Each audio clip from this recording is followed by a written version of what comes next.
Hello दोस्तों, स्वागत है आपका हमारे इस YouTube चैनल पे। दोस्तों, कहानी को शुरू करने से पहले एक जरूरी बात, अगर आपने चैनल को सब्सक्राइब नहीं किया है तो पहले आप जल्दी से चैनल को सब्सक्राइब कर दीजिए ताकि आपको हमारी आने वाली नई नई कहानियों की जो नोटिफिकेशन है वो आपको सबसे पहले मिलती रहे। तो चलिए दोस्तों, बढ़ते हैं हमारी आज की कहानी की तरफ।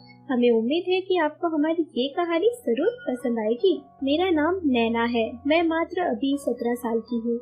मेरे मम्मी पापा मुझसे बहुत प्यार करते हैं क्योंकि मैं अपने घर की एक लौती बेटी हूँ। मैं अपने मम्मी की गुड़िया हूँ तो अपने पापा की परी हूँ। पापा मेरे लिए कुछ भी करने को हमेशा तैयार रहते हैं। मेरे पापा एक साधारण प्राइवेट टीचर थे, पर मेरा सपना था डॉक्टर बनने का। एक दिन पापा ने मुझसे कहा, नैना बेटा, तुझे क्या चाहिए? मैंने ना सोचा ना समझा अपने पापा से कह दिया, पापा मुझे कुछ नहीं चाहिए, मुझे सिर्फ एक डॉक्टर बनना है। पापा को पता था कि डॉक्टर बनने में बहुत ज्यादा पैसा लगेगा, फिर भी पापा ने मुझे निराश नहीं किया। उन्होंने मुझसे कहा, ठीक है बेटा, मैं पूरी कोशिश करूंगा तुझे डॉक्टर बनाने की। पापा ने मुझसे कह तो दिया, पर पापा उस दिन से बहुत ज्यादा चिंतित रहने लगे थे। मेरे अंदर तो बचपना था, पर पापा का मुरझाया चेहरा देख मुझे भी चिंता सी होने लगी थी। मैंने अपनी मम्मी से पूछा, माँ पापा आजकल इतना ज्यादा चिंतित क्यों दिखाई देते हैं? क्योंकि मैं अपने पापा से बहुत प्यार करती हूँ और उन्हें दुखी कभी नहीं देखना चाहती। पर मेरा भोला और मासूम मन यह नहीं समझ पाया कि पापा मेरी वजह से ही चिंतित है। मैंने कई बार अपने पापा से भी पूछने की कोशिश की कि पापा आजकल आप बहुत चिंतित दिखाई देते हो, पर पापा ने मुझे दुखी न करते हुए मुस्कुराकर कह दिया, बेटा वैसे भी थोड़ी तबीयत खराब है। एक दिन मेरे घर पापा के दोस्त मनीष अंकल आए। पापा ने उनसे अपनी परेशानी बताई। पापा ने मनीष अंकल से बताया कि मुझे पैसों की सख्त जरूरत है। मेरी बिटिया डॉक्टरी की पढ़ाई करना चाहती है। यह बात एक कोने में खड़ी मैंने भी सुन लिया। फिर मुझे समझ में आया कि शायद पापा मेरी ही वजह से इतने ज्यादा चिंतित है। मनीष अंकल ने मेरे पापा को बताया कि इतने पैसों का इंतजाम तो नहीं हो पाएगा, तुमको ही कुछ अलग काम करना पड़ेगा। पापा ने कहा, क्या मैं अलग काम क्या कर सकता हूँ? मनीष अंकल ने कहा, या तो तुम बड़ा सा बिजनेस करो या तुम विदेश चले जाओ। पापा ने मनीष अंकल से कहा, बिजनेस करने के लिए तो मेरे पास पैसे ही नहीं है, पर विदेश जा सकता हूँ, पर मेरा कोई अपना नहीं है कि मुझे वहाँ तक पहुँचाए। फिर मनीष अंकल ने मेरे पापा से कहा, भाई तुम कहो तो मैं अपने छोटे भाई से बात करता हूँ। मेरा भाई वही थाईलैंड में रहता है, वह तुम्हारी मदद जरूर कर देगा और तुम्हें थाईलैंड पहुँचाने में सहायता भी करेगा। मनीष अंकल की यह बातें सुनते हैं मम्मी और पापा दोनों के चेहरे पर एक अच्छी सी मुस्कान छा गई और मैंने भी एक कोने में खड़ी बहुत खुश हो गई कि चलो मेरे पापा थाईलैंड में रहेंगे, एक प्राइवेट स्कूल टीचर की बजाय थाईलैंड में रहकर अच्छा खासा पैसा कमाएंगे, जिससे हमारा सपना भी पूरा हो जाएगा। कुछ दिन बाद मनीष अंकल ने अपने छोटे भाई से बात करके पापा को वहीं थाईलैंड में भिजवा दिया। मैं और मम्मी दोनों बहुत ज्यादा खुश थे क्योंकि मम्मी भी जब से अपने ससुराल आई थी तो पापा की टीचर की नौकरी होने की वजह से एक एक पैसा जोड़ कर ही रखती थी। उनका भी कोई सपना अभी तक पूरा नहीं हो पाया था, पर पापा जब थाईलैंड गए तो मनीष अंकल से कहकर गए थे कि मेरे घर किसी भी चीज की अगर जरूरत होगी तो आप मेरे परिवार वालों की मदद जरूर कर दीजिएगा। मनीष अंकल हमारे घर के बहुत ही करीब रहते थे। उन्होंने पापा से कहा, ठीक है दोस्त, तुम चिंता मत करो, मैं भाभी और नैना को किसी भी चीज की तकलीफ नहीं होने दूंगा।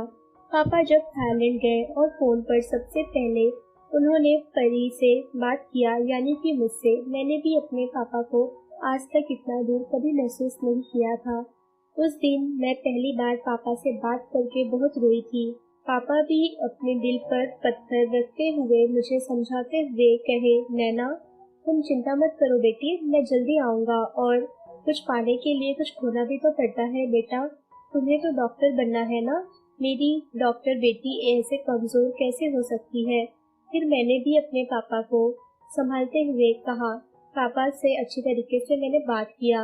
उसके बाद पापा ने मम्मी से बात किया और कहा, तुम दोनों अच्छे से रहना, यहाँ पर हम अच्छा पैसा कमा रहे हैं। सब कुछ बहुत अच्छा चल रहा था।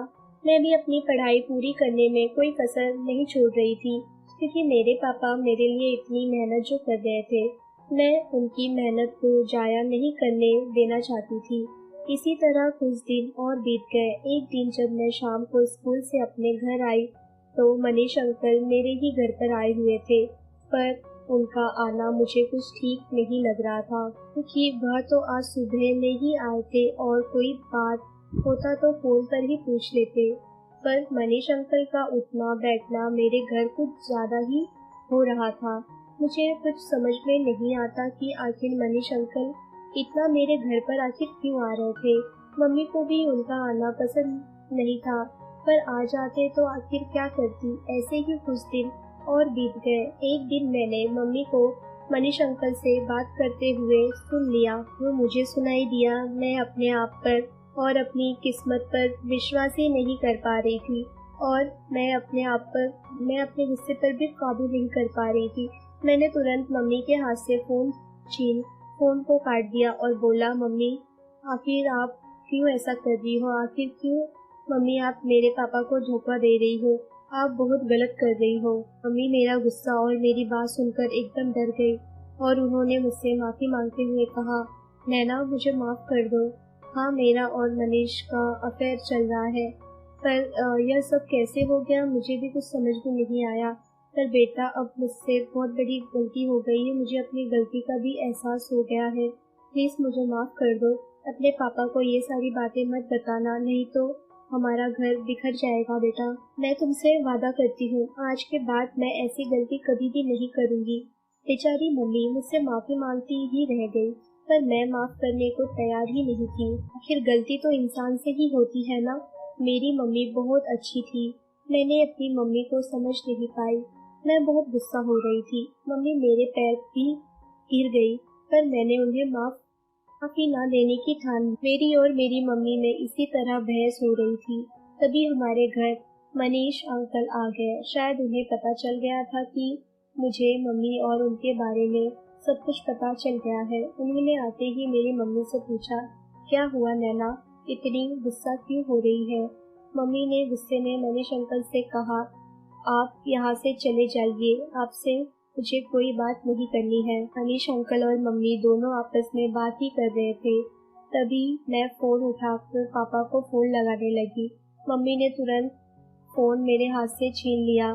फिर भी मैं शोर मचाने पर तुली थी। मेरे अंदर बचपना था। बेचारी मम्मी, अब तो उनसे गलती हो ही गई थी और वह अपनी गलती का प्रायश्चित भी करना चाहती थी। उन्होंने मुझसे माफी मांगी, पर मैंने उन्हें माफ करने को तैयार नहीं थी। इसलिए उन्होंने अपने परिवार और रिश्ते को बचाने के लिए मनीष अंकल से धीरे से नींद की दवाइयाँ मंगवाई और मुझे जबरदस्ती खिला दिया कि मैं थोड़ी देर तक सो जाऊं और शांत रहूं। मैं बहुत देर तक सोई रही और जब मेरी आँख खुली तो फिर मैं अपने गुस्से पर काबू नहीं कर पाई और उतावली होने लगी। मम्मी ने ना चाहते हुए भी मुझे दोबारा नींद की दवाइयाँ खिला दी। बेचारी मम्मी बहुत चिंतन में थी और वो अपने परिवार को बचाने के लिए सोच रही थी कि नैना को आखिर कैसे समझाया जाए जिससे वो मान जाए। इसी तरह कई दिनों तक मम्मी मुझे नींद की दवाइयाँ सुला दिया करती। मम्मी को भी शायद समझ नहीं आया नींद की दवाई का डोज ज्यादा होने की वजह से। एक दिन मैं उठी ही नहीं, हमेशा के लिए सो गई। शायद मम्मी मुझे बहुत जगाने की कोशिश की और अपने आप को पीट पीट कर रोने लगी, पर उस दिन मम्मी की गुड़िया कभी नहीं उठी। मम्मी यह सब होता देख शायद बहुत ज्यादा डर चुकी थी और उन्हें कुछ समझ में भी नहीं आ रहा था और उन्होंने शायद मनीष अंकल को घर बुलाया। मनीष अंकल को देख मम्मी रोने लगी और कहने लगी कि यह सब सिर्फ तुम्हारी वजह से हुआ है। अगर तुम्हारे चक्कर में नहीं आई होती तो आज मेरी बेटी जिंदा होती। मम्मी ने रोते रोते मनीष अंकल से कहा, मैं भी जीना नहीं चाहती हूँ, मुझे भी मार दो। मनीष अंकल बहुत डर चुके थे और उन्होंने मम्मी को बहुत समझाया और कहा, अब तो जो होना था सो हो गया। तुमने जानबूझकर तो नैना को नहीं मारा ना। मनीष अंकल ने मम्मी को समझाते हुए कहा, अगर तुम मर जाओगे तो दुनिया और तुझे नैना के मौत का जिम्मेदार समझेगी। इसलिए एक काम करते हैं, बॉडी को बक्से में भर देते हैं और बहुत दूर नदी में फेंक देते हैं। मम्मी ये सब करना नहीं चाहती थी, पर ना चाहते हुए भी उन्हें यह सब करना पड़ा, क्योंकि वह जानती थी कि अगर मैं मर जाऊंगी तो दुनिया मरने के बाद भी मुझे गाली ही देगी कि इसने तो अपनी बेटी को मार दिया, पर मम्मी मुझे नहीं मारी थी। इसलिए ना चाहते हुए भी उन्होंने मुझे एक बक्से में भरा और बहुत दूर जाकर नदी में फेंक दिया। और मम्मी ने डरते डरते पापा के पास फोन किया और बोला नैना की तबीयत बहुत ज्यादा खराब हो गई थी और अचानक उसकी मौत हो गई। पापा तो यह सुनकर विश्वास ही नहीं हो रहा था, वो विश्वास ही नहीं कर पा रहे थे। पापा तुरंत फ्लाइट पकड़कर घर आ गए। जिस दिन पापा घर आए उसी दिन मेरी लाश पुलिस वालों को एक बक्से में मिली। पर शायद मेरी मम्मी की किस्मत बिल्कुल अच्छी नहीं थी। जिस बक्से में मेरी लाश पुलिस वालों को मिली थी उसी बक्से में मेरे पापा का नाम लिखा था, और वह बक्सा तैरते तैरते मेरे गांव के बगल की नदी के पास से मिला जिसमें मेरी लाश मिली। पुलिस वाले बक्से के ऊपर लिखा नाम पढ़ के मेरे पापा के घर आ गए और उन्होंने उस बक्से को पापा को दिखाया। पापा तुरंत बक्से को देखकर पहचान गए। फिर पापा ने कहा इसमें मेरी बेटी की लाश कैसे? मेरी बेटी की तो तबीयत खराब होने की वजह से मरी है।